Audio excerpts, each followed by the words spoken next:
This pumpkin tiramisu makes the best Thanksgiving dessert, especially for anyone who's not really a fan of pie. It has to be made in advance and it requires 0 baking, so it's pretty perfect. You're gonna whip together mascarpone cheese with some pumpkin puree, brown and white sugar, a little bit of salt, all the pumpkin pie spices, and heavy cream until it forms stiff peaks. Next, mix a little sugar into strong, hot coffee, along with a little nip of bourbon or rum. Totally optional, but why not? Dip the ladyfinger cookies into the coffee mixture and then line the bottom of a springform pan. You can break them up however you need to get them to fit. And then next top with about a quarter or so of the pumpkin mousse, spread that out, then repeat with more coffee-soaked ladyfingers and more pumpkin mousse until you reach the top of the pan.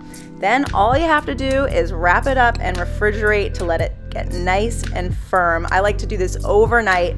So then when you're ready to serve, all you have to do is release the sides of the springform pan, sprinkle the top with roasted and salted pumpkin seeds. They add the best crunchy texture, and then slice into wedges and serve.